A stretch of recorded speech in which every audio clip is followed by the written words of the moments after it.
Talk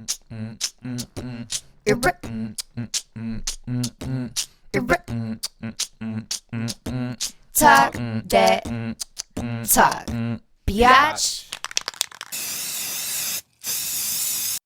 All right. All right. Talk that talk. Detroit. Yeah.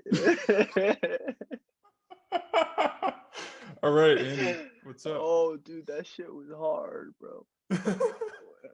Yeah, you do your one now. Yo, hey guys, my name's Andy, and I'm on the podcast Talk That Talk. You know, shout out to Detroit, shout out to homies out there. You know, shout out to Mina, shout out to Kevin. And Yeah, shout out Portland. I'm from Portland, Oregon. Yeah, Hey. Portland. Yeah, shout out Mina and Kevin. I'm from Wisconsin, Madison, Wisconsin, and I'm excited to talk to Andy on the podcast. Sir, yes, sir. All right, man. Well, it's always an awkward start to who chooses the first question, you know? What are you listening to? What are you excited about right now in music? In music, In general. it's kind of weird because like I feel like there's a lot of artists going through a weird transition period where like you know COVID's starting to become less and less of a thing, even though we're still like you know quite a while from having Masking up and stuff. Yeah. Yeah, well, masking up eventually being gone, you know, the country opening back up essentially. But I Sure. feel like we're kind of like picking up on that energy, you know. I feel like as a species, it's like people, we're just like, all right, time to move on. So a lot of people are like putting in extra hard work, like from what I can tell, Yeah, sure. projects wise. You know what I'm saying? Like the most recent one that I thought was very genre bending, where I really love that kind of shit, was Trippy Red's like Neon Shark, like something Genesis, whatever the fuck it's named, you know, whatever he's named it. Yeah. Oh, Neon Shark versus Pegasus, and it like the first half of it was with Travis Barker. You know, it sounded like rock, and I was fucking tripping ball sack. You know, I was like, what the fuck, you know, and it sounded so good, and I'm just starting to hold people up to a little bit of a higher standard because it was just so different. How about yourself? Cool. Oh yeah, for me. Oh, so since before COVID, I think we've talked about this before. I've been super into Jacob Collier. He just does all kinds of crazy harmonies and stuff, and that hasn't changed at all. Listening to lots of interviews too from him. I've been really into like just digging into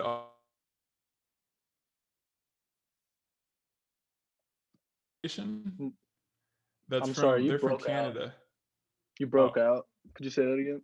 Oh, my internet's unstable. I listened to this band, The Weather Station. It's like super interesting vibes. Yeah, and I've been super into Bon Iver for so long also. Yes, Bon Iver is amazing. Yeah. Yeah, and this band Flock of Dimes that the main singer from that worked with Bon Iver on their last album. And she's got me into the Weather Station. So it's kind of like for me, it's always like a chain, like a ping pong or pinball back and forth. One artist reminds me of something else, and I love how like because we all like make hip hop music together, you know, like you know, or R&B, and like I love relating things from other places back to something with like hard drums and stuff too. So that's always been, I love fusing all those different things. So that's getting me excited. That's really dope. I've never heard of any like these other groups other than Bon Iver and Jacob Collier. Yeah, you said, what was it called again? The Weather? But yeah, the Weather Station. The Weather Station. I'm going to actually write that down. Yeah. Her latest album is really introspective and interesting. So I'd recommend it. Perfect. You know, there's so much music going on and like filtering through. Sometimes it's hard to like bunker down and actually like listen because there's so much content spewing out all the time.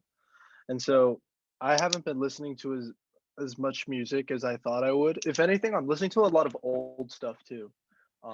Because sometimes I do get a little overwhelmed with how much content there is out there. Like, And I've been trying to appreciate albums or like projects from artists that have like stood the test of time for me to like kind of gauge like what was right, you know, because they were ahead of their time essentially, right? And Yeah. like I kind of want to like reference my music like that to where like in the future people could still Sure. listen to that, like my music or like your music or anybody's music, and they'll just be like, well, that was a solid foundation, you know, it's still good like 4 or 5 years from now. I was Mhm. listening to Drake's If You're Reading This, It's Too Late. Yeah. Um, and honestly, I think that could be the best Drake album ever. Oh, yeah, I love that. Yeah. I Like, love so, how I like, love how like it's almost like not to get too conceptual about things. I like to talk about concepts a lot, but like I feel like it's the kind of record where he wasn't necessarily even trying to be something. He was just like trying to express something in the music, you know? And it's not like right, it's flashy, but it's flashy because of the content of it, not because it's trying to like display something of itself, trying to be flat. It's right. not. Yeah, I like And that like, about it a lot. dude, there was no hype around that album, you know? There was like, I Yeah. guess, no expectation. That's what he said, he was trying to be himself. And he definitely expressed that. And I'm just wondering now because we've had so many unique artists die within the past year and a half, I you know, it's know, so sad. that it is sad because like their projects in the most meaningful way, I feel like can only stand so much time because there's no progression. Like that was it. Mm, Like, for example, mm-hmm. I'm in Hmm. love with Juice World. I think he was a great artist and I Mm-hmm. love the amount of music that he has. Yeah. But I feel like at some point it's gonna stop because it's gonna all sound the same. There's gonna be Mm. like no growth. And it Do you think happened that's with like because of the X. time? Do you think that's because of like the short amount of time that people were like aware of his music, or just that he had like a lot of ideas that didn't totally get finished, or That's the idea, right? Like, yeah, he didn't have any ideas that he could finish long term because his blow up was in a span of like a year and a half, 2 years. You know what I mean? He sure, goes yeah, from small known artists to like touring and changing people's lives, you know, that's a lot. yeah, And it's kind of hard to focus on getting better during mhm, those times of like interesting. large responsibility like that, you know? And I Mm, think it's just gonna peak. X's music did it, Lil Peep after his second postmodern album. Like after that, like it all kind yeah, of sounded the same. And it's kind interesting. of sad. Pop Smoke too. Yeah, it's sad. I wonder, like, so you get someone like Jay Dilla that is kind of the opposite, where it's like from Detroit. Shout out, Talk the Talk, Shout out to Detroit, yes, Jay right? Dilla. uh, yeah, that's like definitely made a huge impact like throughout different generations. Like the second generation now, basically, that's getting into it. So I wonder if it is interesting because with his circumstances, he was able to make his final. What influence that had, because he kind of knew that he made it in the hospital on an NPC, you know. Right, right. The last one, Donuts, right? Yeah, The donuts. album. Yeah. So like him, I wonder if that if him like putting his final like words into that, his final meaning into or thoughts into that, I wonder if that had like that definitely must have contributed to like I mean but he also made such an impact before that too, you know. That's kind of where I would argue for someone like Jay Dilla compared to these artists' lives that are represented are are so short compared to someone like Dilla before he passed away. Even though he passed away very early, he had an impact Hmm. very early and had a decent amount of longevity within that to like That's true. Yeah, sure. establish like Five. what his career Yeah. was, you know, in such a Yeah. short time span. But like these artists, they get like 2 years and then they're gone. Yeah. That's so sad. Yeah, Yeah. yeah, it's Wow. pretty wild. Yeah. So like you're talking about Juice World. That do you notice like certain style or ideas from his music that have gotten into your music now? Or did you notice that, like, especially after he passed away? Is that Hmm. something that you've noticed? That's a good question, actually. No, I don't think the influence of Juice World, like passing away, changed anything about my music at all. Just because I don't really make those types of beats. You know what I mean? I don't really make that Mm-hmm. type of music. Or when I do, I take it in a different Okay. direction. But I would say though that losing somebody that talented it just makes everybody sad a little bit, you know. So Oh I was a little sad. I was like, man, a young king, yeah, you know, a young black king coming up from fucking yeah, Chicago. You know, he has great melody, you know, obviously. And that was the biggest thing. You know, so many people talked about him being like the god of freestyling at such an early oh age, you yeah, know. Like what a talent to sure. lose, you know. But that just made everybody sad. But, you know, just brings us more aware about drug problems, you know, like abuse, Oh yeah.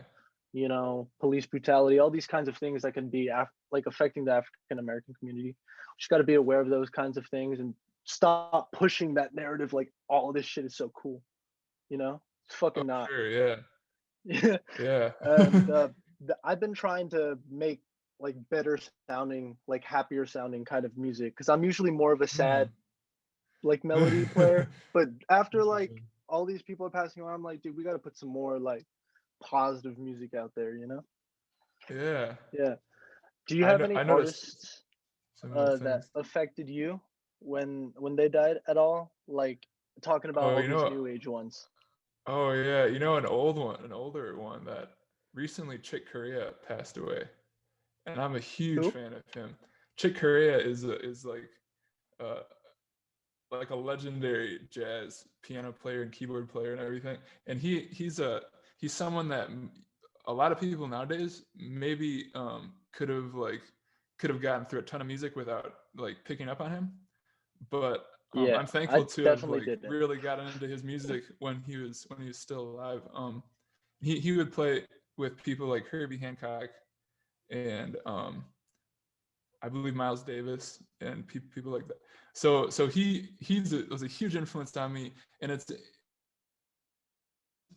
but I'd say like one of the most influential things about him was just his personality, his character. He always brought such like joy to the music, and we were just talking about joy, and I love Right. that so much Right. because you could just feel that like when he's playing piano, he would actually do these things. He would call them musical portraits, and I would definitely look that up on YouTube if you haven't, because he Yeah. would basically bring someone up from the audience and take like 3 minutes and just like look at them and like play what he felt by looking at them, and you could tell that like the music he was playing was just an extension of his language. It wasn't even like it went beyond like the things he was playing, and he was just expressing himself, and that inspires me so much. And he Totally. passed away earlier, like less than a month. Damn. Music, if I can, like how I can, you know. That's wild that you like reference music as a language. Isn't that so fucking weird to like actually think about? Like that's how like Totally. people can communicate, you know? I think it's so Yeah. interesting that people are like defined by those. You know what I mean? That's why like people are getting Billboard number ones. Like, you know, it's like the language they speak and like us as fans Mm. and as artists, we just like we kind of want to create our own language. That's you know, that's the thing. Like, bro, I love Lil Baby. Do you listen to Lil Baby, Nate? I do Can I sometimes, tell you? Can I yeah. tell you that Oh, Mina's super this is tight. gonna be a hard this is gonna be a hard fucking stance, but I'll stand by it, okay? Lil Baby's the Okay, go new for it. Lil Wayne. Oh, interesting. I think he's the next Wayne, bro. Like I'm talking longevity of career. Like I don't think he's going anywhere. Out of all the new artists that have come up recently that I like, he's by far the best. And I love That's how he interesting. talks. I love how he Yeah, talks. yeah. I don't He just I don't like get it. brings he like brings fun. He like it's like fun embody like he embodies fun, like how Lil Wayne did. That's really cool. Right. His Well, he I think actually also his I he's know his just. music's like what? I was just gonna say, I just think he's like too talented of an artist that's not gonna stay relevant. And Oh Lil yeah, Wayne's still relevant in like almost a 20-year career now, right? I yeah, feel that's like Lil crazy. Baby's gonna be the same way. Oh man, yeah, I could buy that. Oh, Right. I think it's really Um. interesting too. Like his music, I believe, is mastered by the the person that masters like Smino Records too. He works with people like that, so he's got a real solid like foundation in terms of like his team of who he works with in the audio realm too. Wait, you Like said Smino? I Smino? think Smino, Like yeah, like the I think I need her? Like Smino? yeah, Like they have the yeah. same engineers? Like That's crazy if the same they engineers work so mastered those two different types of music. yeah, yeah, and they're from Chicago, I believe. It's like Oh, that's fucking sick. yeah, just That's look so that up fucking to make cool. sure to double check me, but Yeah. I Hey, get nerdy about hosts, that fact check. stuff. Fact check. I'm gonna need that for later. That's crazy. Yeah, Um, Kevin can be fact check over there. so dude, I wanted to ask you a couple questions about your music stuff right now. So Sure, yeah. obviously, um, you're known to be, at least among peers, kind Known of a to producer and engineer, uh-huh. right? Mm-hmm. But it seems Yep. lately, every time we talk, every once in a while, every few months, just check in, occasional texts here and there. It's like you're branching out to doing new things. Like you're kind of on the Uh-huh. mic, producing a little bit more, using your vocals a lot, and then all that type of things where you're collaborating with other artists like your brother or the Daycatcher. Yeah. How do you feel like over the last year you've kind of evolved into more than just like even what we know you as friends? Yeah, yeah. Oh, good question. Really it's just like trying to start with like being honest about what am I actually interested in right now? Because I'm in front of a computer and I can make something. So what am I actually interested in? And then trying to pull from like a lot of different influences that like I've had that maybe haven't made it into the music, even starting with guitar. So I played classical guitar for like 10 years when I was growing up. And you might not even really know that because I just wouldn't put it into the music as much because I'd be like over here sampling stuff. And with the time with COVID, it gave me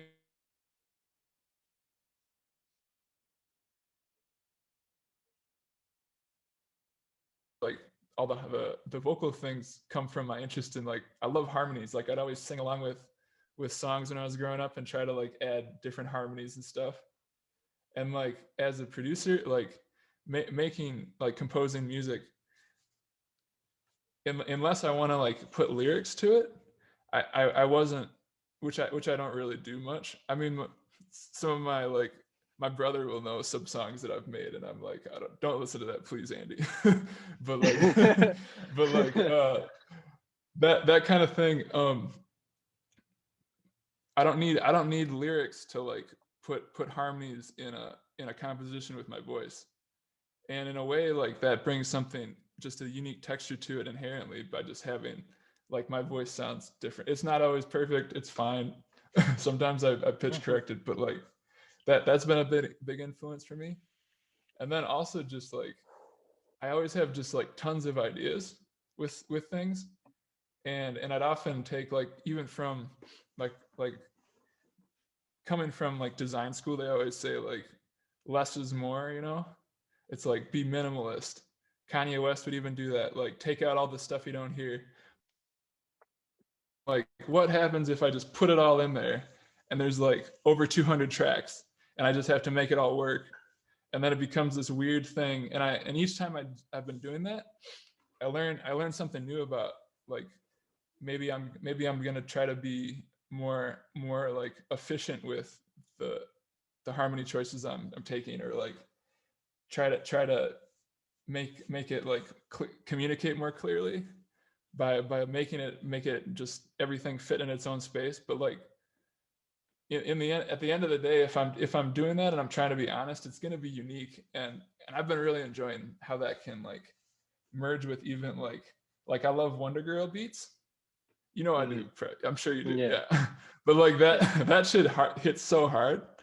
But if I can do that, if I can figure out a way to do that with like clippers or limiters, but then maybe I'm like pounding on the table instead of like using a stock kick drum, it's like that's super cool to me. So I get a kick out of that. So I admire you so much, dude. You're such a good soul. You know, like Thanks, look at dude. this man over here trying to break the laws of music. And you know what I'm trying to do? I'm trying to make beats to get girls shake their ass, bro. Like, Yeah. you know what I'm But saying? But like to they're each both to important. yeah, they're both important, right? But like it's cool, like seriously, the way you talk about music is like it's almost like this is gonna be a stupid fucking analogy, but you know like chefs, like Oh yeah. over time their taste gets more refined, but they have to like break the rules in order to do that, you know? Like Oh I feel like yeah. you're very much like a chef. You know what I mean? In that way, Oh, I is that appreciate that. Thanks. you're kind of like cooking right now. You're cooking all these dishes, and you're like, you know what? How about I take this out because it'll make it taste better? And eventually, your dish is going to become a 200 plus track song that's going to work so beautifully. You'll be the next Jacob Collier, right? That's his name. Yeah. It's Oh yeah, I the appreciate. I idea, really you know? appreciate you saying that. Yeah, Yeah. no, it's No, I'm fucking just. dope, dude. Thanks, dude. I'm Yeah. just trying to be myself. But like I gotta say, like you sent me some like crazy loops like a month ago in December, I mean. And Dude, I could even I've probably been send you liking some it. more. Yeah, no, I Yeah. love that. No, because like that's where like I also enjoy like just throwing some drums on there and making it hit hard. And Right. Yeah, you like did send me two of those 'cause- today. yeah, because you're talking about like making music for girls to shake their ass, but like I enjoy doing that kind of thing sometimes too. So Mm-hmm. it's Mm-hmm. fun, and it's fun how the way the our two different positions like meet each other is real nice. Yeah. And it's very interchangeable, especially with like the producing role. You know, Uh-huh. sometimes if you trust somebody, you're like, yo, dude, just do all the drums. Like I trust you. You know what I mean? Like Yeah, that's how I've been like thinking lately. Cause that's the cool. one I'd say weak point that I have as a producer are my drums. Not that I Oh, can't I get the don't. I pattern disagree, right. but still, continue. Okay. Well, I would say in a sense, I like very simple drums, Hmm. but I want them to sound good, right? A lot Yeah. of like new producers now are kind of going crazy with those hi-hat and 808 patterns, but I think that should just be like the heartbeat of the song and everything else should Uh, kind of matter, you know? Because yeah. like as long as you got the drum sounding good, like, you know, but I've been working with this guy named Marcus Moore in Portland. He Cool. and Portland. Shout out Portland. yeah, shout out Portland. Yeah, he's been signed to Atlantic since he was like 18, 18. Oh wow. So he Cool. got signed in 2016. So I guess he was Mhm. born in 98 or 97. But he's gotten placements on a couple songs, and he's been in the studio, and he's been like working with me asking me for loops, and he was the one who taught me how to make music. And I Oh was like, wow. oh shit, yeah, because he's been on FL like at least 5 more years than I have on Oh yeah. Ableton, Okay. you know. Cool. So it's Okay. just like I Wow. felt like, That oh my foundation. God, I did something, you know, because he wants to find placements for us, which I thought was really cool, and he's shipping it out. Yeah. But I've been sending him loop packs like every 2 weeks and trying to get like Oh wow. ideas out, and I could send them to you too, Cool. because I don't Oh know which yeah. ones he's Sure. gonna use and which ones he isn't. So Yeah. Go ahead. If you're trying to maximize your loops, I do have like some left over to like work on from your latest pack, but feel free to oh send whatever you want. yeah, I dude, always love it. So should I do that right now? Be productive with our time. You could just write yourself a note too. That's fair. That's fair. Yeah, we'll do it later. We'll do it later. Dude, you gotta talk to me about what you call it. I swear you had a post on your Instagram recently, or maybe it was your brother or the day catcher. Day catcher thing. Yeah, let me double And check then here. Mina's new project. Yeah.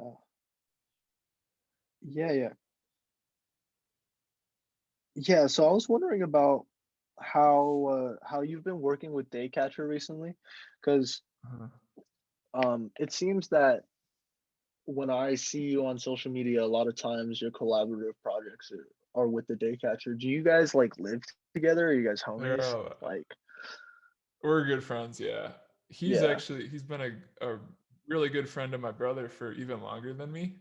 Wow. And so yeah, we have a lot in common, and we all hang out. We haven't been hanging out with COVID actually, but we have hung out on just on Zoom a little bit. But no, we it was really cool with the latest thing that some of those were like from like right before COVID happened. So it was kind of like, yeah, it's like this one beat. I remember us like sitting like here actually and like finishing it. That's crazy. However many months it's been since we've hung out. Now it's like a song on Apple Music or whatever. That's dope. Do And you? he gets into mixing a lot too, which has been really cool because we've been learning things together with that. And like he's taught me some stuff, I've showed him some stuff, and it's cool how like we both grown now we both like both are pretty comfortable on our own with it, you know. It's fun to see how we're both exploring different kinds of things, different sounds and stuff. I just want to make announcement to the listeners out there, because y'all should be fucking listening. When Nate talks about learning about mixing, I just want the world to know that this man is very technically sound, as I would like to say. You know, he's very literate about that kind of stuff. As for me, sometimes I still don't know to this day what a fucking limiter does sometimes. You know what I'm saying? So when he's talking about like running this shit, he really does do his research on the mixing and mastering part. Yeah, I appreciate you saying just wanted to shout you out, you know. Because I guess when I say like when I say learn about mixing, I'm talking about like what does like mid-side dynamic EQ do for how it feels to me. Like I know how it like I know how it like technically works, but I'm just so interested in like how is it just like another way to express as an artist, you know, or as a musician. Right. Yeah. Right. But I love what you were doing with that latest like thing you put on SoundCloud. Oh, the little, yeah, dude, isn't that cool. Sexy? Doesn't that sound sexy, dude? I've been listening to a lot of slowed and reverbed music because it makes me feel some type of way when I'm fucked up. And you know, listening to something, yeah, slowed like that really like, I guess, warps your brain a little bit to like those tones more. And I found that sample on Splice, and it was literally just like perfect. And I was like, you know what? Let me just like throw some like really soft drums on it, you know, and just let it ride, because the bass line of that sample was so fucking crazy, you know? Yeah. And I've been inspired to try to do some more of that type of stuff, because a lot of my friends, I realize, either are still studying or need music to focus. And I was thinking of just making like a small little like 15-minute tape of just like small little loops like that, you know what I mean? Cool. So people could like loop that. And yeah, that's what inspired that last one, was a lot of slowed and reverb music. Or like you said something about you should ride in the car to this. I saw that Mm-hmm. you talk on Mm-hmm. Instagram. Yeah, I love the way the kicks hit there. Are you like doing something different with the kicks now, or Uh, shit, dude. I don't even know what I do turning it anymore. up a lot? No, like I could tell you like what I do, but I Sure. think it was the choice of drums. It was Yeah. actually from that pack you sent me. Shout out to the artist, Yeah, whoever he the is, on best Reddit, drums dude. with a The D. best drums I've Artist. ever heard Yeah, in my life, dude. Like he makes totally. BWB sound amateur. And this Yeah, is I mean, just yeah. producer drum talk. I Like, gotta say I'm we sorry. shouldn't put down BWB because he's a legend. He's incredible. Yeah, he is But a I legend. just love like that. There's a new thing that like a new sound that's like it just like clips so slow like effortlessly. You know, like it just hits hard. Dude, I gotta talk to you about that. How do you get clipping so nice, bro? Whenever I clip, like, which I do, but I can't get that sound that I want without distorting too harshly, you know? Yeah. And that's kind of where I struggle. That's Okay. why I don't make a lot of distorted beats. It makes sense. Yeah. Okay. So like, are you talking about like with the latest ones I texted you, Yeah, with or those with drums. like? Yeah, how'd you get the song to fucking clip like that, dude? It's absolutely genius. Well, I gotta say, clipping things is like one of my favorite things to do. So I get really into the like the science of it, if you want to say it that way. But like, so the foundation of it. Okay, so like really, to me, it's as simple as like you put a clipper on there and on the master bus, and you maybe put a limiter and some like put ozone stuff after that. But like that's the simpleness of it. But in order for that to work, you have to get the everything to sit right going into that. So like what I'm talking about is like if you want the 808 to hit hard and the kick to hit hard, for example, then you've got to sculpt that space out for in all the other instruments with EQ.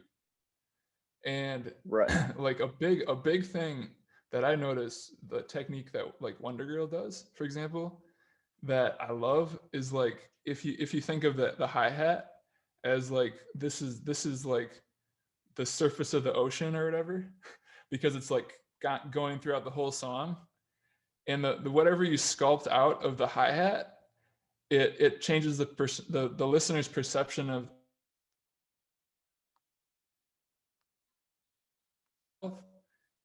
and set the low shelf at like 100 or 200 or whatever, and then like dip out like 100 hertz for the kick. That'll make the kick sound louder if you just dip that out of the hi-hats. And then if you dip out like 4K for the snare, it'll make the snare sound louder. And if you do that in the hi-hat, like just the hi-hat itself, that'll make a big difference. But then if you do that for all the instruments, like do similar types of things, it just makes a huge difference. And then when things clip in the end, they go through the clipper, they go through ozone things or whatever. It's not gonna like smash and sound weird. It's gonna just like resonate nice. And sure, like I can continue for a long time about the details of this, but like the most important thing is that you like listen, use your ears and your taste. Like like with the 808, for example, like move up an EQ bar until you hear it resonate how you like it, not how I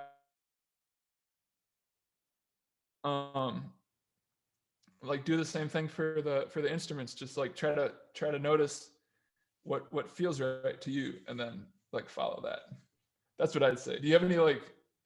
Do you feel free to ask me more questions about this, because this is my like favorite thing. I love this. Right. Well, I just find it interesting that analogy that one of the girls said, because like producing such a weird Actually, that like I gotta say adventure, that you know? that's like a analogy that I just like interpreted what her concept. So I don't think Oh, she said okay. that. That's Okay. what I was saying. Oh, okay. So we don't Well, put words still, in her that mouth, but analogy was great. That analogy was great because, like, as much as producing is auditory, as much as music is auditory, like visuals do like represent something, and like Yeah. I can only use like a visual EQ. Like Yeah. Oh yeah. I can't use EQs that I Little can't knobs. well.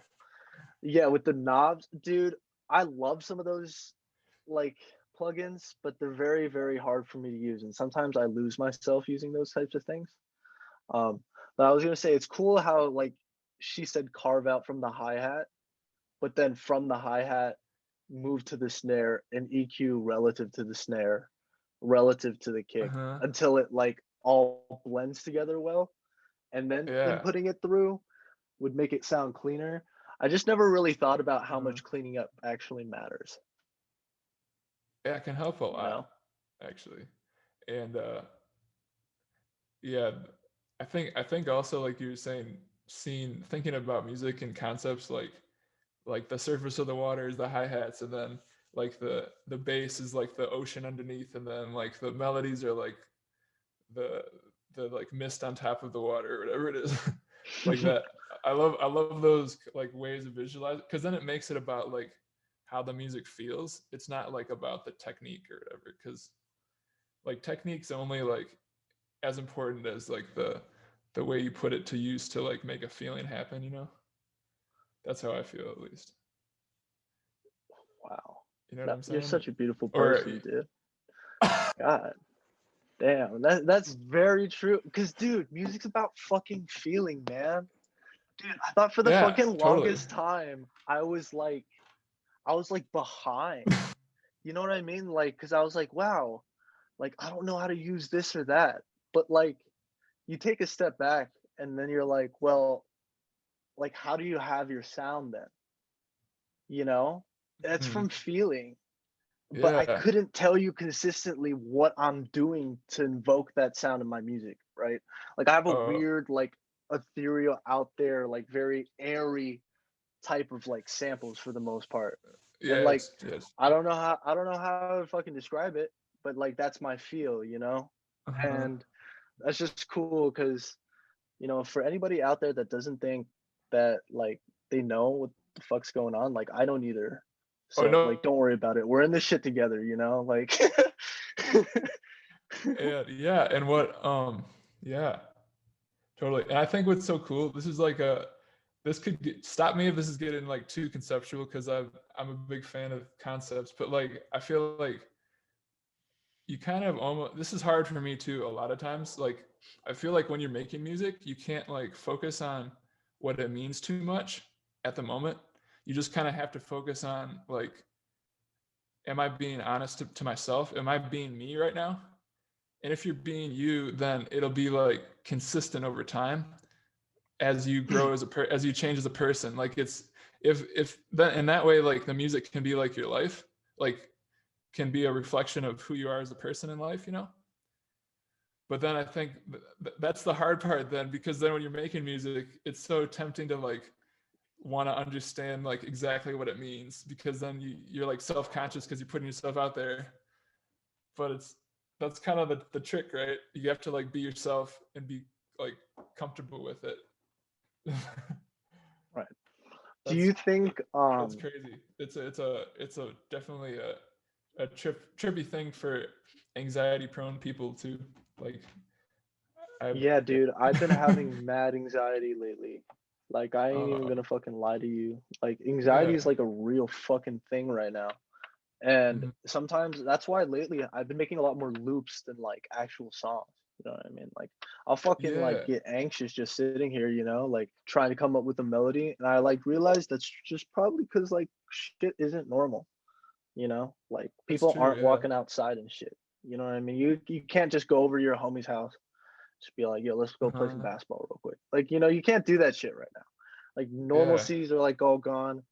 And anxiety driven people, yeah, being honest to themselves, right, releasing content that they like to, the whole problem with that is like ultimately everybody wants to get like recognized, which means like there's plays, you know, Uh-huh. it's like a Yeah. competitive field. And to be honest, like an average music listener, like I don't know if they like everything that everybody brings to the table. That's why Billboard Oh top no. 100s are, they all Yeah. sound the same. right? Uh-huh. So it's like, how do people like fight their anxiety, but also kind of conform to what's popular, right? Or do you think You those things are can. just impossible to work with together?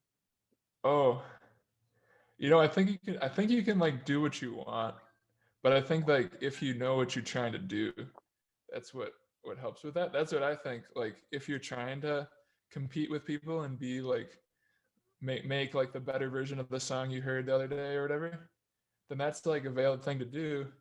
But then if you want to like uh do your own thing that doesn't maybe make sense to everybody, then that's okay too.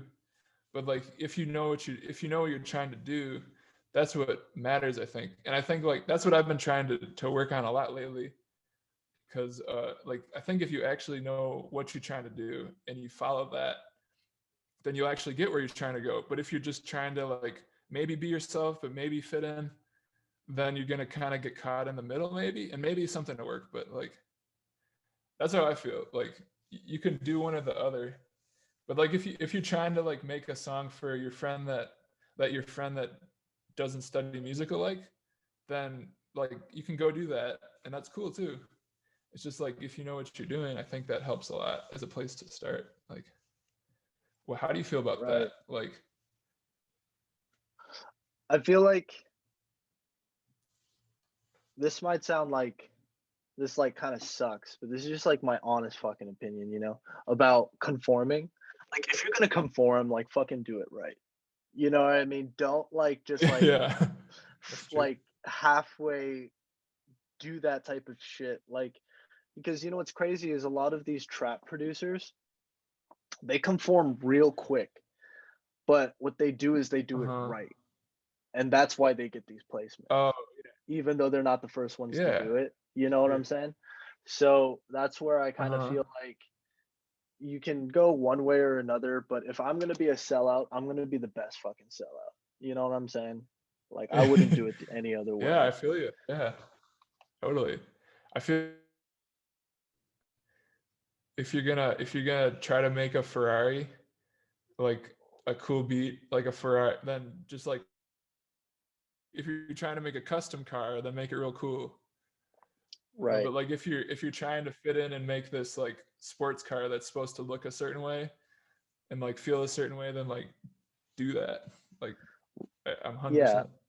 Cause like I want Is people that to know, I just want people to know that like success is not like a linear thing. You know what I mean? Like oh in that's a that good way, point. because like things like come at a different time. So some people are thinking, yo, I'm gonna create this new and innovative thing, right? Well, the Yeah. thing is, like, the reason why people are rich off our ideas are because they invested early. They were the people that saw the vision early. Most people don't see the vision Mm, early. That's why you see mm, multi like $1 million corporations, they're all like solo at the top. You know what I mean? Because nobody saw that vision early on. So mm. usually when you're coming up with new ideas, it takes a really long time for things to fly off. And that's where you said the important thing is to know what you want to do, right? So you're in it for the long haul. Yeah. Cause like I feel like the only way that you can blow up now, because social media is such an apparent thing, is you have to be the guy that imitates making a Ferrari, but you made the Ferrari better. You know what Uh, I mean? Because that's yeah. the only thing that gets the See. stimulation of the brain going for people now, because we're so ADHD. So Mm, if you have an idea, like be ready for the long haul and make sure that you like network with fans, because that's probably the only thing that's going to keep your idea alive, you yeah, know? interesting. Yeah. Because it's such a overly saturated community of musicians that do the exact same shit over and over again. They're just trying to top each other. Mhm. And so Yeah. I don't know. Until Yeah. that culture dies out, I don't see it changing. Yeah. I do think that it's interesting though. I do keep discovering new like just new musicians like I was talking about that artist I found the weather station the other day. Hmm. And I keep it keeps reminding me just how many different people listen to different kinds of music, and how like the mainstream like what people see as like the audience, so to speak, is like maybe more diverse than is easy to recognize. And that I think there are like enough people there's definitely types of music. So that's where I feel like the choice thing is too. Like and it's also about like perception. Like if you wanna be perceived as like the cool, like stylish, like trendy person or musician, then you can do that. But like you don't have to, I think, for people that want to make music and maybe don't like naturally fit into that as well, you know. How do you feel about that? Do you watch the Joe Rogan podcast? I used to sometimes. Are you thinking of like Yeah. a certain episode or something? Yeah. I'm just gonna give you a quick reference. So Joe Rogan was talking to the band called the Black Keys. You know the Black Keys? Yeah. Oh yeah. Yeah, okay. Totally. They're a fucking great band, guys. If you want some Yeah. alternative rock, just to fucking jam out and be a kid again, listen to that shit. It makes you feel good. Okay. They're like Great. they're like this Mhm. older band, and they're just talking to Joe Rogan about like these record deals that people are fucking signing. You know what I mean? And he said like how basically the two of them weren't willing to sell out their own royalties, right? In order to profit and get more streams. So they're the Oh yeah. type of artist where they recognized early on that in order to be famous to a certain extent, like, or to like get advertisement and plays, sometimes you need to like sell out your rights and shit. And they just weren't down for that. You know what I mean? A lot of these artists are coming up, getting these number one hits, but the fuck, they don't own shit.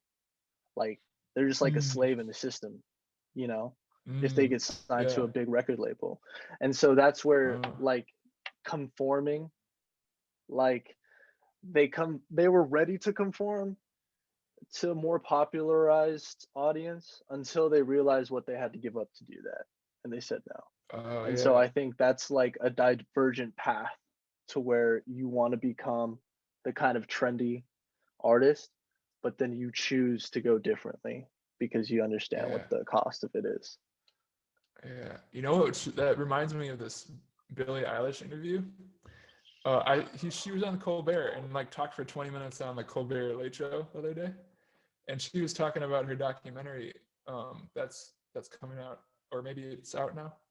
I want to see it, but she was talking about how there were people trying to pressure her to have a certain sound or whatever, and she's an example where she didn't do that, and she just won a ton of Grammys and got super popular. And it's like it's real inspiring to see not take that like standard approach and then even be more successful than they would have been. It's and listeners, it's really awesome. Do you think artists like Billie Eilish, like Billie Eilish, like you would consider her music like pretty unique, right? Yeah, I think I would. Right. It's like minimalist Okay. unique, which is interesting to me because it's like there's not a whole lot going on, so it's able to. Okay, this is just kind of on the spot. I'm thinking this through, but it's from how I think about it. There's like not a whole. It's kind of sparse. So like there's some elements of it that you can easily connect to, but then it is so different. Like the way she sounds, she apparently she was talking about recording some like weird sounds, like match sounds in her bathroom with her brother, just like weird stuff that people don't do usually. And I think that's what like makes it so unique,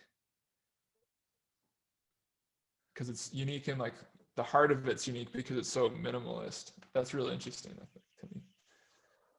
Right. I like the point that you said that like she didn't conform when people wanted to push her to a certain direction, because like she's like one of the artists where I feel like she saw the long haul with her brother producing and just said, "Hey, let's just be us."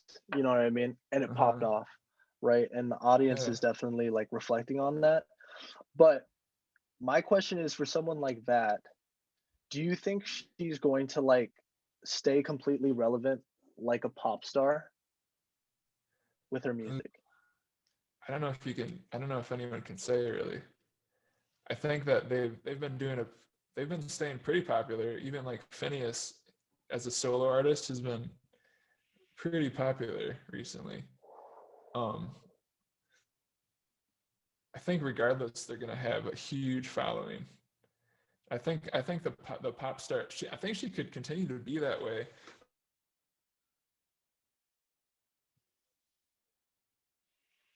Can say what's gonna happen after the pandemic. You know, Right. that's Well, the reason why I asked that question was because as producers, it's like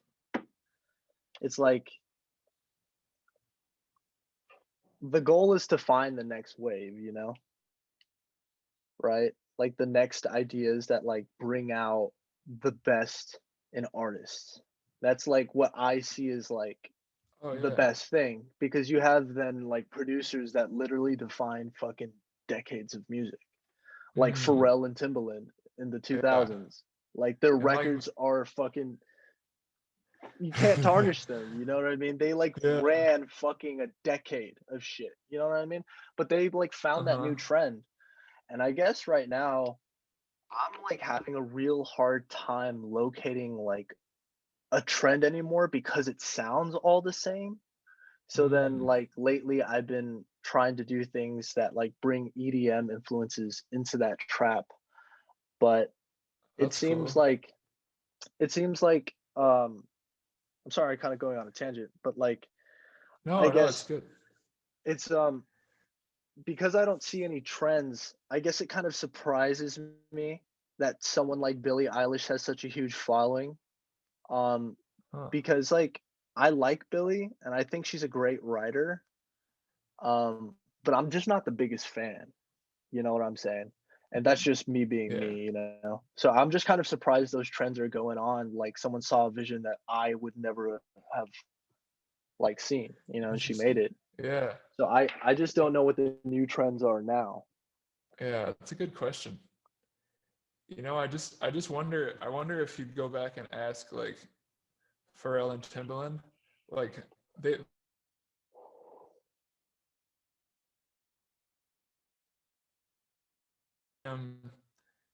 hearing a trend and being like, I like that. I think it's gonna be popular and I'm gonna do that.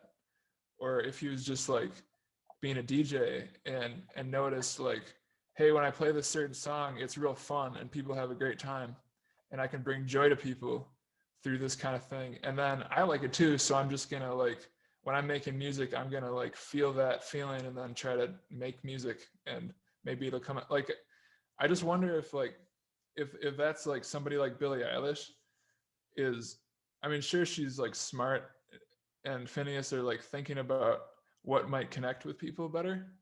But like I feel like you have to just they have to like feel it. They feel like listen to music that people are hearing and like pick up on something that makes them feel good or happy or joyful or whatever, or kind of weird or dark or whatever. And then like just carry that feeling into like their natural music making. But then that's like one way to do it. But then also it's crazy because I think you maybe more so than me, you might be like the kind of like scientific producer that's like here's a style and here's some other style and let's put them together and let's consciously do that. Like where maybe I'm like going by the feeling, but I see that you're thinking about the science of how to and I think that's really like a great way to do it too and it's cool because like when I see you do that and I think it's interesting that like something like that that kind of style makes me curious of how like how things how someone yeah how would someone like in COVID when we can't go out to live performances like people are almost forced to like think about what consider what they really feel like in themselves. So maybe afterwards, like maybe someone's gonna like do something and everyone's gonna just gravitate toward it because they miss being together. Mm. You made a really cool point about me being more of like a scientific producer, and Yeah. I totally agree. I really like looking at things and like breaking it apart, and I'm like, all right, like how can I make this dish different? You know what I mean? How can I serve it up in a different way? You know what I mean? I've seen chicken Alfredo, fucking Olive Garden. Okay, I've seen this shit. You know what can we do with this Alfredo sauce, and let's spice it up a little, make my life a little more fresh. So that's how I like dissect music. So I'm like, oh, you know what, R&B with hard trap drums. You know what, fuck it. You know what I mean? You know, you're gonna either take it and you're gonna tell the chef to cook something else. Fuck you. You know, but what's super interesting is, yeah, going back once again, you're saying you're like really into the feel of everything, but I feel like our two ideas are like, I guess our notions that we live by in terms of music, they translate really well to TikTok. Have you noticed that social media platform? I Have have, you yeah. have you I heard just some of the got- songs that come out of that platform? It's some of the most fucking I beautiful haven't heard as much as you, music. probably. What are they Bro, like? bro, like, wait. I The wonder if you guys can craziest things. I don't know if you guys can like hear me like through these Prob speakers, but like through your there's earbuds. there's some amazing music on TikTok. And it's both creative freedom that you're talking about, as well as like scientifically, like me, like breaking things down and just putting them together. Mm. Um, Do you there's think this that's thing. forced because of the shorter time span you have, or? Yeah, definitely. Like, have you seen the trend with like, it was like a silhouette challenge? I have, Uh, yeah, I have. yeah, Yeah. so the music playing in the background is like completely like what I would do. Like, take a Oh, it sample is, yeah. that has a vibe and completely just fuck it up with like 808s, slow drums, you know what I mean? A nice kick. Like, those are the types of things I'd like to do. But then you have something like much more of the feel, like where they have this like Quavo loop. That's like the most beautiful thing I've ever heard in my life. And it's some guy Uh, like that definitely went into the booth and just said, yeah, I'm going to produce just the most feel good, like what makes me feel good type shit. And that popped off too. yeah. Oh, yeah. That's cool. I just got a TikTok the other day, actually. I'm definitely gonna throw some stuff on there eventually. Right. Should we use TikTok as like a social media platform, dude? Like, I'm like debating on it right now. I'm so 50-50. I feel like it's fun to, like, all of them have their own fun aspect to it. Like, it's not gonna be Instagram, but it's not Instagram's unique. It's not gonna be Twitter, but it Right. could be cool. I don't know. Actually, Right. um my brother's girlfriend has been like grew up singing a lot and has been recently like singing, like posting videos of her singing, and it's cool. I really think it's cool how it's like got her a good place to share her singing with people, and like there's like different ways. There's different kinds of people for different platforms, and I think that's pretty cool. How Yeah. Dude, like that's so cool that you said share her singing. Like low key, dude. Yeah, could you think about not being able to express yourself that way? Like, and not share it with people? Cause like, bro, yeah. like that's a way to connect to the world, man. And like, I guess it's just kind of wild to think that like if we didn't have any social media, bro, like you would never know like that person over there could like sing her fucking heart out, you know? Yeah, Like it's true. fucking it is super dope. I love, Super dope. yeah, I love that. Yeah, and like we wouldn't be doing this right now during the pandemic either. Right. I think that's really cool. Do you have Just any how new like music moves coming up? a good question. I do, I do. Well, so my brother is this artist named Tussa Plus. Mina's going crazy.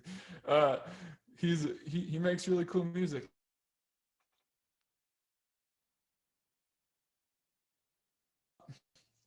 And they're sounding real good. So I'm excited for those to come to something. I'm just working on a lot right now, and he'll put it together. And working on. I mean, you talked about Daycatcher. I mean, just more. Yeah. Some songs that are gonna be on his next thing or something. I mean, I'm trying to.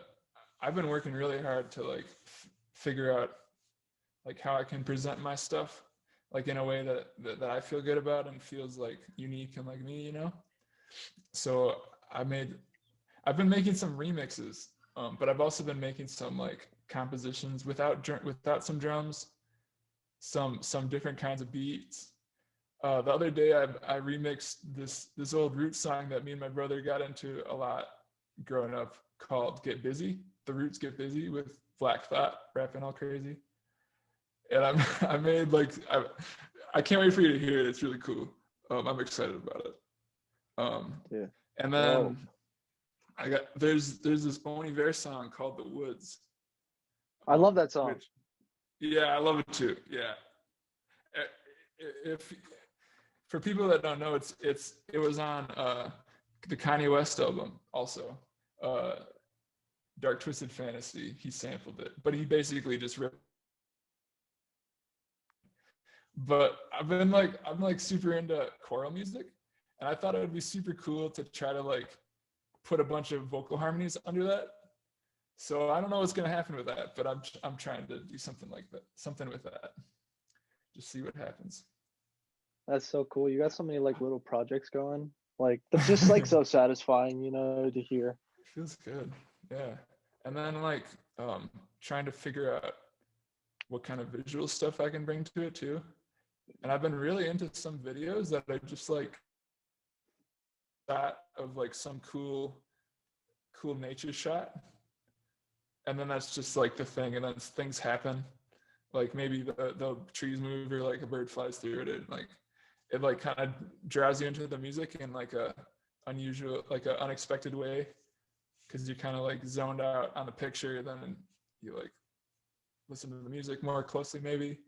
But I'm just trying to experiment with things like that.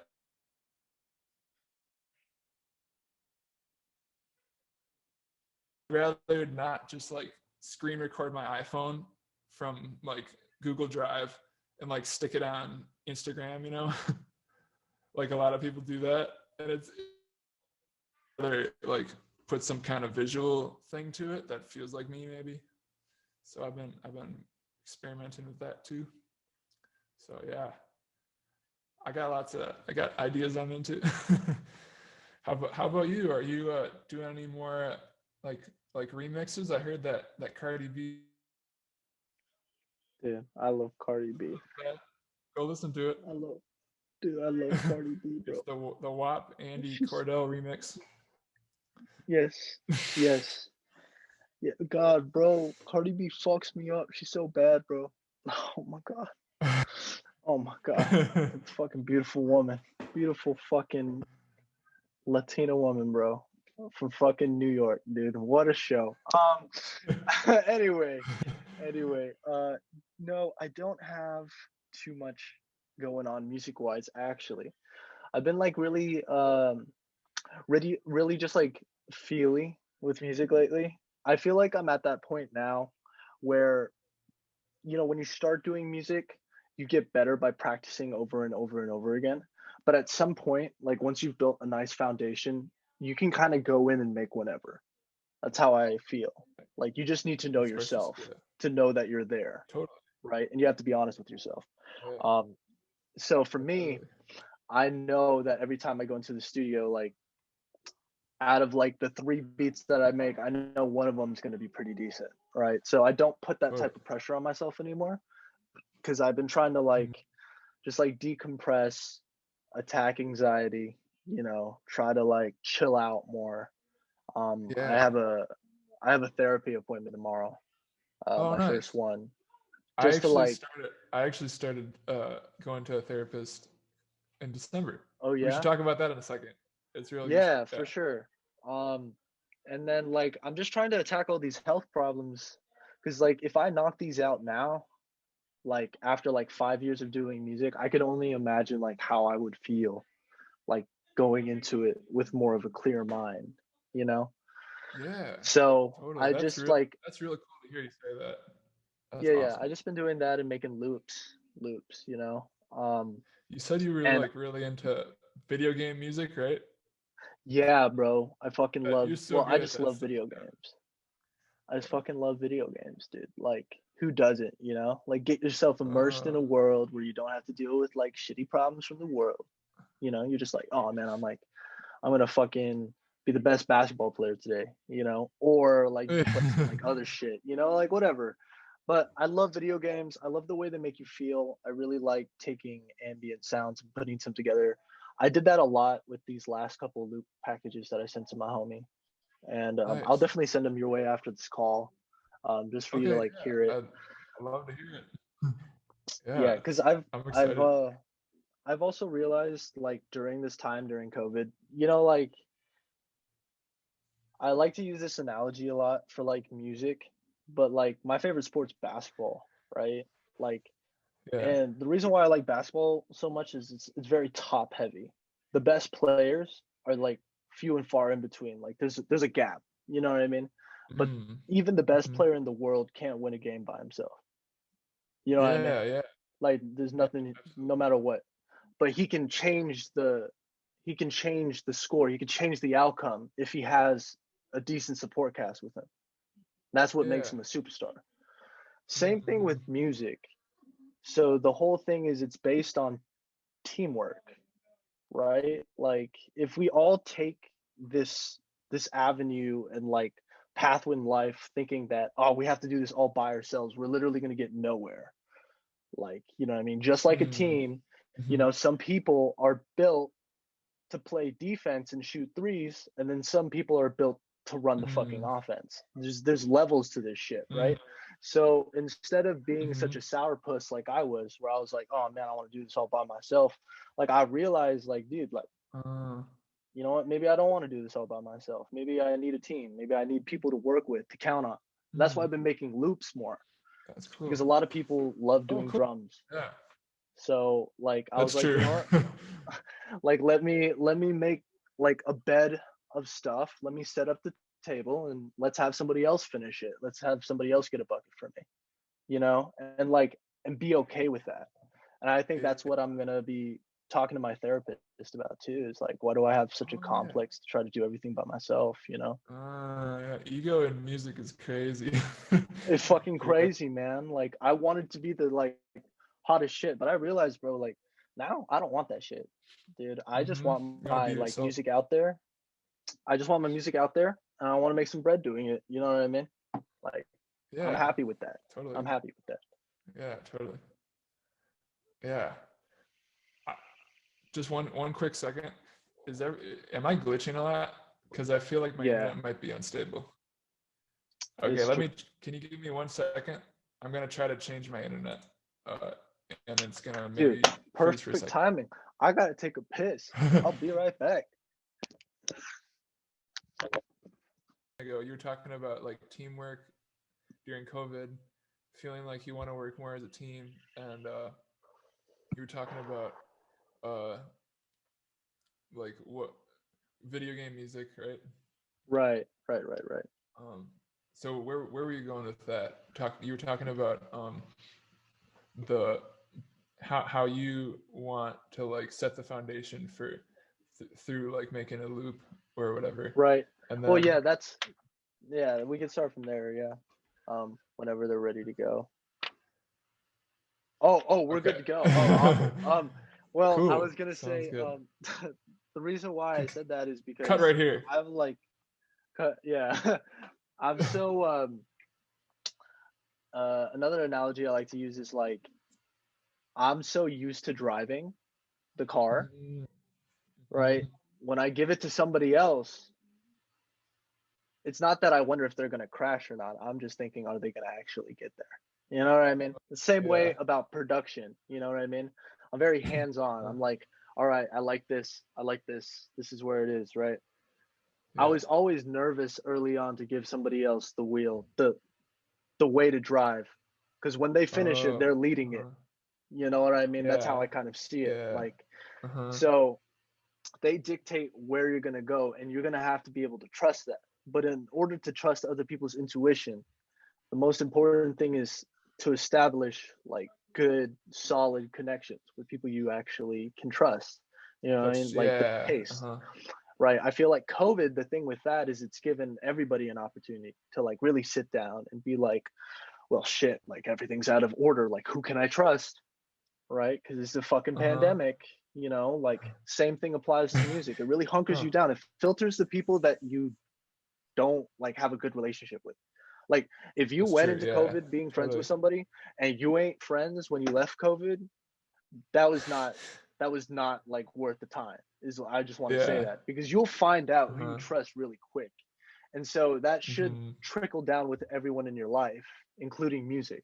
And Mm-hmm. so I Yeah, realized, you know, there are certain definitely. people I really like and I really trust. And it gave me the confidence to Yeah. be able to let go of that shit, you know. Yeah. That's great. How do you think you said you were going to talk about that with your therapist too, Yeah, about wanting to about ego and music and stuff. Because that was what well, we were also talking about. Ego is a huge right, thing. right. So Well, what? that How did segues that? perfectly to like how I started making music, right? Oh, great. Okay. Right. So like, yeah. So when I started making music, it was like a really intense up and coming scene in Portland. It's like it's not outside of Portland, but it's just within Portland. There Okay. were a few artists that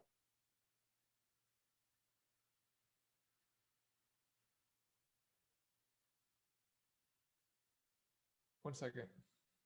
Ooh, Andy's loading.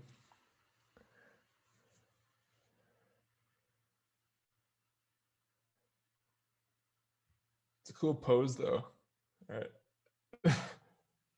oh shit, there we go. I'm back. I was just checking if my Wi-Fi went out. Oh, No, but there's nice. this I can guy hear you. named uh oh shit, it says internet connections unstable. That happened to me a bunch too. Yeah, You can just yeah. continue. I think Yeah, I can yeah, see yeah. you. It's whatever. So there's this guy named Matt Burton, a really, really talented singer, and he was in my high school. And he literally like dropped like maybe like 4 songs, and then on his fifth song there was a song called Backwoods and BMWs. Bro, Uh, when I tell you overnight success, bro, it was literally the most overnight success I've ever seen. No paid, no damn. nothing, just like spread across the country, and literally probably in like 5 months it had 1 million plays organically on SoundCloud. Oh my god. Like, this guy was mad talented. This was like his fourth song, man. And I was like, damn, I would love to help him, you know. Uh-huh. And then it took me a year later to get into music, right, in 2016.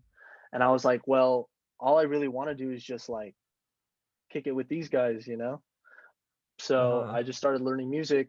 It ended up not like really working out because we had completely different friend groups, and like we just all kind of moved on from our lives, all these up and coming artists doing their own thing. But that's what started Oh me, is yeah. I was like very enticed to help them out because I wasn't like Mm-hmm. trying to do anything really. Just like, like, could I Mm-hmm. mix for you? Could I do some? So I learned production, and then like throughout the years, I told you I've had really hard time like trusting people, and that's where I need to talk to my therapist. Like, yo, what the fuck is going on? Like, why do I have such a hard time like letting go? Is it like my Yeah. expectation? It's like where I want it to go. Do I trust people? And now that I've knocked a lot of those issues out during COVID, Mhm. you know, Oh, like that's great. all the, Good. yeah, all the things that I thought about early on when I started making music, all of those things are starting to like wither away. And now I just need to talk to my therapist about like what's going on, and then how can I move forward too, you know? Because there's other Oh things that yeah. I like to do on top of music, but I don't want music to be like Yeah, totally. everything that defines me in my life, because I feel like there's so much more Oh that yeah. can define you than just music. Yeah, me too. Yeah, totally. Yeah. That's interesting hearing about like how you started and that being like a big thing in Portland Yeah. at that How about time you? when you were How that did age. you start? How did you start over there in Okay, so Wisconsin?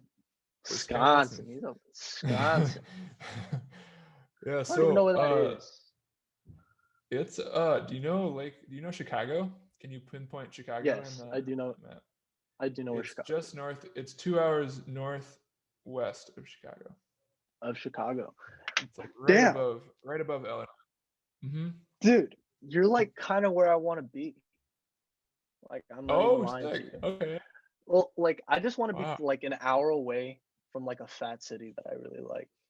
Like, Oh, okay. artists Yeah. coming from there, because all I'd want to do is I'll just be the fucking chink that's just in the background. Like, could I give you my beat? You know, please, you know. But I would like to be like an hour away from Chicago. There's a lot of super dope artists over there, dude.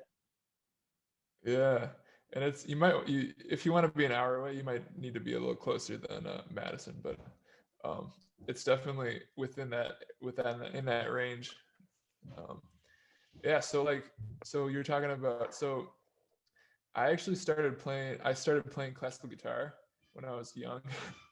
And I just was into guitar a lot, and I played that, and then like early in high school I got more into soccer, I was trying to be a cool soccer guy. And then then I got into making beats. I don't remember, it was around this time when I started listening to hip hop, and I just thought beats were so cool, and I was like, I understand the logic here and like how to get these feelings out, but I just need a thing to do it with.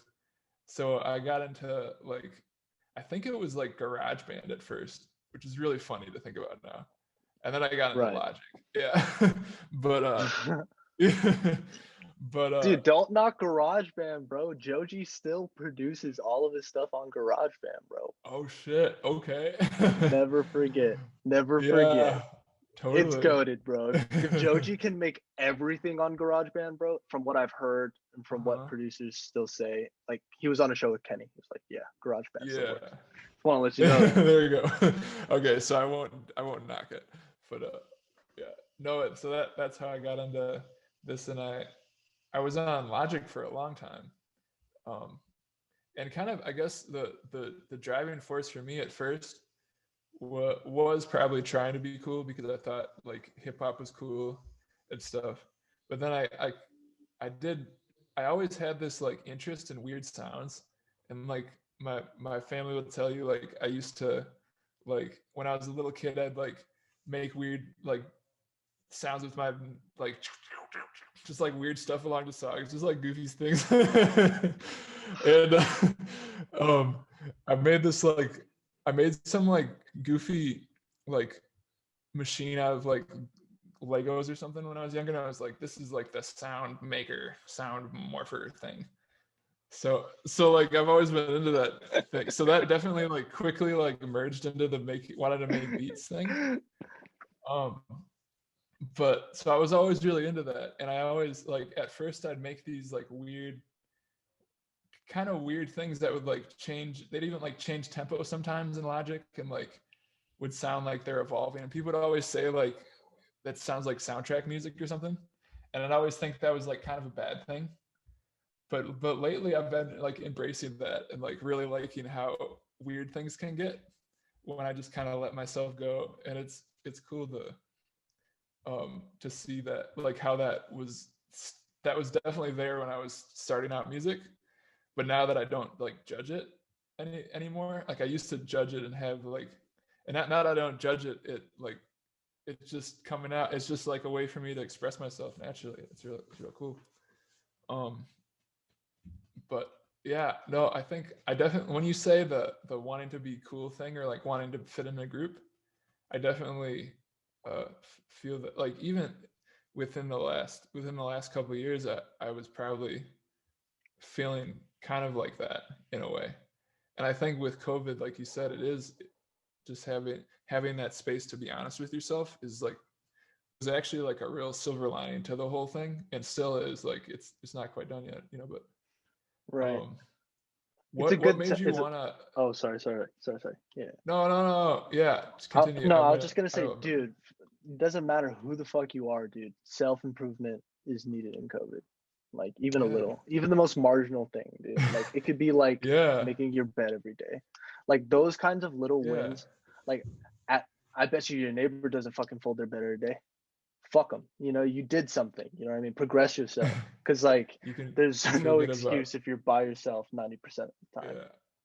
Yeah. And it's funny, like you can even notice how you feel different if you like make your bed. It like feels like something's put together in this time that isn't put together, you know? It's kind of funny, right? Something's put together at this time that's not put together. I feel that. So Yeah. like what made you want to go to talk to a therapist, get into that kind of thing? Oh, that's Was it to do with the ego stuff that you were talking about, or? No, it's like my anxiety, dude. That's like my biggest thing, Oh, bro. Like, and it's oh funny man, because a lot of that's people will hard. like talk to me and they're like, dude, you have anxiety? Like, you're like mad open, you're mad chill. But I think that's my personality Mm, that doesn't like mm. this exactly. Like, I'm not the type of person to tell you, dude, I'm fucking dying all the time. Like, you know, it's just Oh yeah, not you like can. a thing, Yeah, you know? you can be both. Yes. And then also there's like this weird thing that thankfully it's less like this now, but I think that there's a lot of this like masculine thing of like even though now it's like open, it's like good to talk about, it's being recognized to talk about that, talking about your feelings is real important, like no matter who you are. But like I think when like we were younger, it wasn't that like talked about that way. And I think that I can feel the impact of that even like Oh, yeah. Like, my girlfriend talks it's you about it get all the time. Toxic masculinity.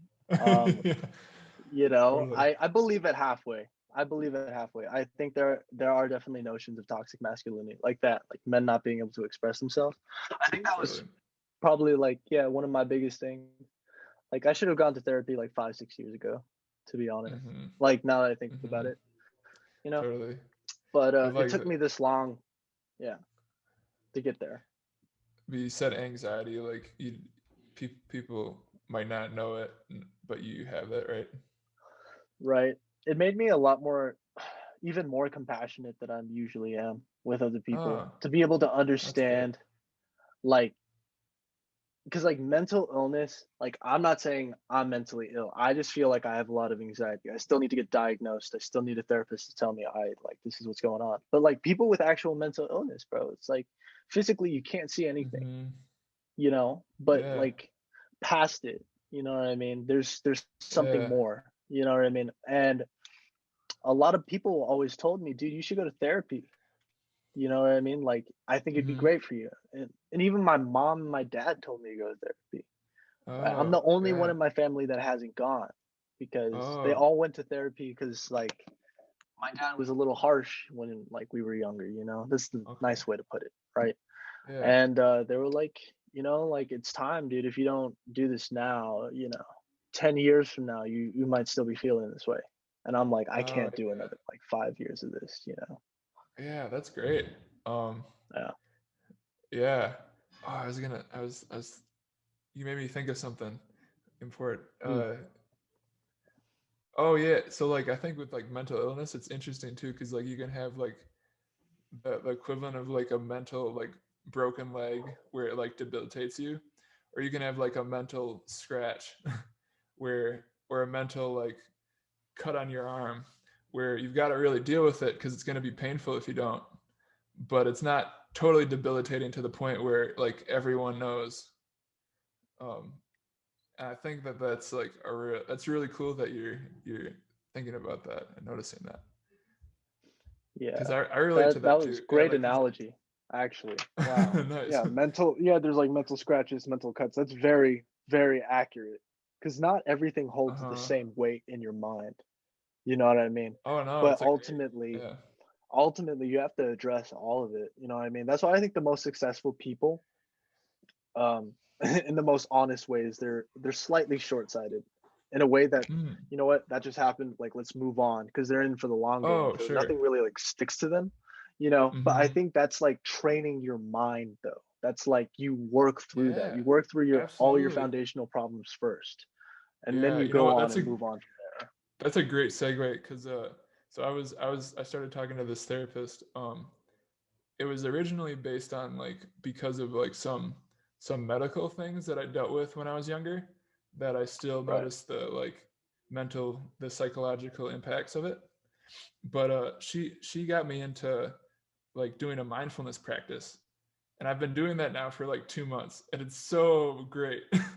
And I really love how it like, it's such a useful thing for me as like a musician too, because it's like being able to just notice your thoughts and your feelings.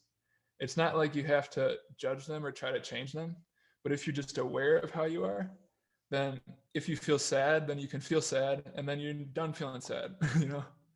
And if you're and then if it, but a lot of things, I would have a lot of defense mechanisms that would keep me from even like feeling that sadness, and then it would just linger in me, you know. And I think that's been such a big thing for me in feeling better the last couple of months, I think. So Right, dude. really Being cool. able to hold your emotions at bay. You know what I mean? Because like I really want to try living more in like the present moment instead of any other Yeah, time in my life. You know what I mean? But the thing is, yeah, like, not being able to handle your thoughts stops that. And that stops all creativity too, you know?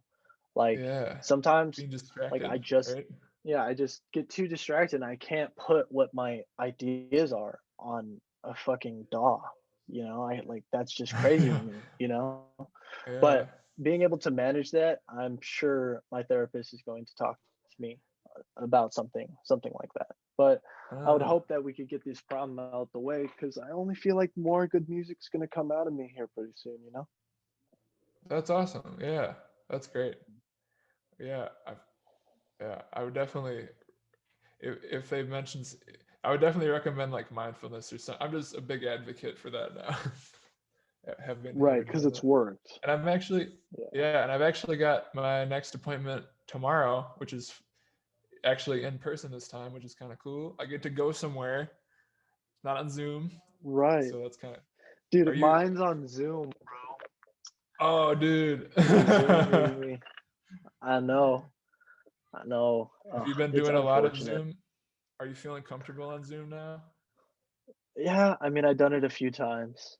And Okay. like, honestly, Zoom's like, it's crazy how much an impact like Zoom can have on the community. Like, other than like FaceTime, you know, for like professional Yeah. things. You know what I mean? Like, what a Yeah. way Yeah. and what a time. And now there's no excuse to not make content anymore. You know, there's Uh-huh. literally not, unless that person doesn't Uh-huh. have internet connection. You can always FaceTime or Zoom call somebody, create content, bring people together now. Uh-huh. I really like the way Yeah. Zoom changed everything a little bit. Yeah. And it's so like, it's interesting too. So like we were talking about uh the day catcher thing. And I was able Hmm. to like literally the night before he put it on DistroKid, I was able to he sent me a mix, and I went on Zoom with him, and we tweaked it. And it was like, okay. So like, otherwise if it was in real life, we would have like been like, oh, can you hang out? Oh no, it's way too late. Can't hang out. Can't mix it. But like Right, I would have to write notes before, but now like Zoom is just making things so convenient. right, Speaking of right. that, like I love how like I love how DAWs can like connect with Zoom so easy too. Dude, I struggle with mine. I struggle with the technological aspect of like connecting my audio from my DAW to Zoom and that it comes out perfect time. Like Mm. that's probably one of the struggles that I'm having with right now. I told you I'm not making too many music moves. One of the problems is there's this like kid that I work with. I'm sure I've told you and Mina about him, and Uh-huh. his name's Swimmy. He's really good. He's he's got a gift at songwriting and melody finding. Cool. Yeah. Those two things go hand in hand with a producer. You know what I mean? Like you can create beautiful shit out of just having somebody that knows great melody and songwriting. But the only problem is like life hits him all the time. You know what I'm saying? So like he's like working. He hasn't recorded in a long time. We tried doing the Zoom meeting, and because of COVID, we can't really see each other too often anyway. And I felt like even through Zoom, like we couldn't get any work done. That was like my only issue with like Zoom is like, Okay. if it doesn't make anything any easier for me, I would rather just have him in person. But then I have Sure. access to him all the time. I could Zoom call him all the time. He just doesn't work. Ah, You know what I mean? okay. Because it's just too busy with life. So I guess what I'm trying to say is like, I feel like Zoom is great for like getting things done just by talking, but like actions wise, I find it a lot harder to do because like people aren't held accountable. You know, like you can just say hi on FaceTime, like go to your class And or then whatever, and be out. You know, I feel like the same thing with uh everything else. it's like less of a commitment because you Hmm. don't have to physically go there. Is that what you're saying? Yeah, like there's Yeah. like that's the one thing I feel like a lot of people are less accountable in COVID because it's easy to use Interesting. COVID as an excuse for everything. Yeah, and it's also actually impacts people a lot too, which is Mm. like the double thing. Because I feel like it's hard. Sometimes it's hard to know if like COVID is actually making someone feel bad, so they can't do it, so they can't like call, or they uh just don't want to, so they use it as an excuse. It's like the same thing, but Right. sure. Have you ever tried like? So I did this thing with Logic, but my friend did it with Ableton too, where you like set Zoom as your output in your audio settings, and then you share the audio and share the screen, and then you can like it like comes up and they can hear straight out of the DAW. It's pretty cool. Right. I got to remember that process, but basically all you do is change the output to Zoom, right? That's yeah, Yeah. and then share the Because I'm sure we clips. could probably work together doing that. That'd be like kind of fun to do. That's true, actually. Yeah, that'd be fun. Oh, dude, Mina, we could do the same thing. Oh, dude, that's low key G. You know what? That's the thing though, is like if we actually stay productive, like this could work. This would be like us working together, like in person. You know? Like It's true. it's just crazy because like that's why I said like I feel like during the pandemic, like shit's moving, dude, for the people that aren't making excuses. Like, dude, little baby, bro. I keep going back to this motherfucker. He's so good, bro. He had the best 2020, bro. He had the Oh, best 2020. And like you know his background, right? Trap out of Atlanta, hustler, drug dealer. Didn't give two fucks, bro. Didn't give $2, like 2 fucks. And apparently, like, there's all this story of such a hustler that he is that he asked his like mother, sister, and one other person for $20. He goes for like a week and comes back with $100,000 in a fucking my bag. God. Like that's a hustler, and he decided, oh, like 2020, this coronavirus isn't gonna stop me. I'm gonna do what I need to do, and he fucking blew up, right? But then you see other artists where I'm just like, there's like nothing's coming out, Uh-huh. like they're not doing anything. So you're gonna see like the people that are actually accountable during the pandemic and people that aren't. Yeah, It's fucking sick. interesting. Yeah, it must have worked for him. It must have he must have found ways to motivate himself and find things to express, right? Hell yeah, dude. That's why You can I tell. know the Yeah. pandemic's terrible, but like I ain't gonna let people use that anymore. You know what I Yeah. mean? It's gonna be if it doesn't end up working out for you, you're gonna go tell your kids, oh, COVID was the worst. You know, like, and obviously it Oh was, but yeah. then like you can go tell your kids Oh like, but COVID like was saving grace. Like I did a lot of shit. You know what I mean? This is the difference between you and somebody else. Because like the yeah. pandemics, I don't like people like thinking that like this 2 years was just a complete like waste. Like that would suck. Oh no. If you really thought like 2 years of your fucking life was a waste, I'd be like, damn, I'm so sorry, Yeah, you bro. can't. Like, Those kind of excuses are like probably a defense mechanism or something of mm-hmm, just like dude. yeah. I love your therapy talk. Did you hear this, guys? He said that was a defense mechanism. My mind is fighting against me. Could you imagine? That's you know what? That's why I really need to hard, go to hard fucking out here. therapy. Yeah, Yeah, this stuff's dude. hard. I've been getting really into that stuff during COVID though, because it's just so useful to notice these things, I think. Right. What's actually happening. Have you tripped on psychedelics before? I haven't. Dude, all I gotta say right now is this man is on 2.5 grams of shrooms. I swear to God, we get some crazy fucking ideas out here, bro. I got some tea right here, dude. I got some tea. Tea. It's Well, dude, peppermint tea in Christmas. He's so straight, bro. He's so straight, you know. But all I'm saying is 2.5 grams, and he's functioning, bro.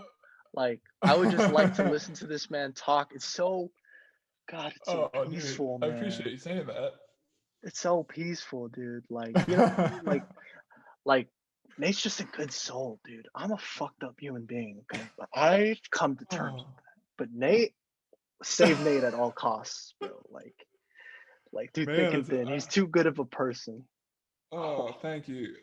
I try to be myself, you know. Right. Yeah. Must be nice that you're a nice person, you know. Yeah, I try to be. I mean, I'm not always. I gotta say that, like, I haven't always felt like I've been as nice as I want to be, you know, with things. It's easy to get like this is something we were talking about sports and about like ego stuff, you know. And as I was like a savagely competitive soccer player, I gotta say.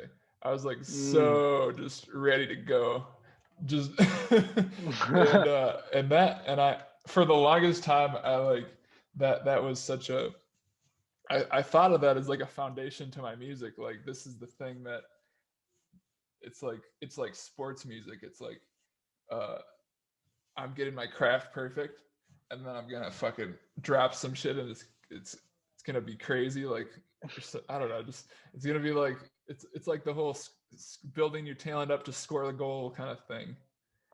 Where and I've realized that that's really like unhealthy for me. So that's my one thing that like I gotta check myself on that sometimes.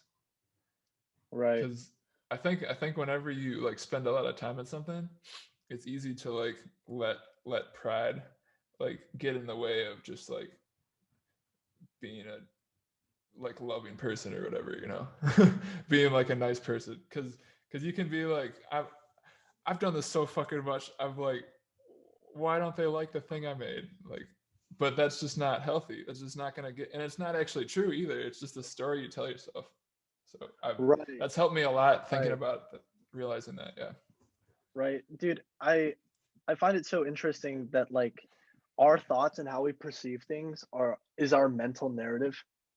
Yeah. And it's like, the thing is, like, at the end of the day, you can always erase it and start over, you know? Like, it just takes a lot of effort to do that, because we were programmed like throughout our first 4 to 5 years of life. You know what I mean? But like, if we can rewire that, like, that will further propel everybody. You know what I mean? And like, I would hope that like people aren't afraid to like look themselves in the mirror. You know what I'm saying? That kind of shit like scares me, because sometimes like I could look myself in the mirror and be like, you know what? But like, why would I feel that way? You know what I mean? That's something in my head from like when I was like 4. You know what I'm saying? If I get that out of my head, that mental rewiring, it moves you forward. That's real smart. Definitely. Yeah. Yeah, I totally feel that way too. There's like things that you don't even realize that like people growing up taught you, and then if you notice that can like make music a lot better too. Make it a lot more fun. Music, even, right? Dude, music's like a safe space. You know how you're talking about pride? Isn't that so weird that like that mentality of like competitiveness from your soccer literally just like made you like egotistical in your safe space? It's like crazy. Right? Like, could you imagine like, oh, music's where I feel complete. This is like where I am, who I am. I want to express myself. But then you get prideful about that. Like, how does that even work? Like, that means music is not your safe space. I know. Yeah, that's crazy. And then it's like you hide, like, can you imagine someone going into your safe space and telling you the type of things that like, for example, I would tell myself in that kind of competitive attitude. Like, that would be crazy. Like someone coming in saying like, this is the best thing ever, or coming in and saying like, what are you thinking? This is the shittiest thing ever. Or like, no one would, if someone did that, you'd get so mad. But then like, you're doing it, it's possible for you to do it to yourself, and not even notice it. Like, Right, dude. That's crazy to think about. fucking Is that crazy. you yourself, bro? If you can expect yourself to say that to somebody, like expect it to get dished out on you. You know what I'm saying? Like don't dish what you can't take. You know what I mean? Like 100%. And you got to take that ego thing out of music, bro. That's like I think Yeah. that's the narrative at the end of the day, is taking away the ego of music and like throwing in like just like who you are. The only problem with Yeah. our music culture today is a lot of it's primarily hip hop and trap. You know what I mean? There's a lot of that in there, subject wise. Like, oh, I'm the best. Like, make it competitive. You know what I mean? And that's dope and everything, but I don't know if that cultivates the greatest like music. Yeah, I You know? agree. I think it's interesting if like, this could be my perception of it too, but it seems like a lot of people recognize that, and then by taking advantage of it, by taking advantage of these like prideful narratives, you can it only like perpetuates it. And Right. and I'm interested to how, like, after COVID, I guess, like what's gonna happen, where like when you're in a pandemic and you have to be on your own, it it kind of takes the ego out of things a little bit, right? Right. Right. Right. So Right. is it, I guess it's the whole question about like, when people are going to be so excited to go to concerts again, but like, what's gonna happen then, as far as how does that going to affect what artists are giving people? And hopefully it's a positive thing. I'm hopeful for that, Right. I don't think anybody's gonna come out of this pandemic trying to fucking ruin the world. You know what I mean? That's just not the energy I that. hope not.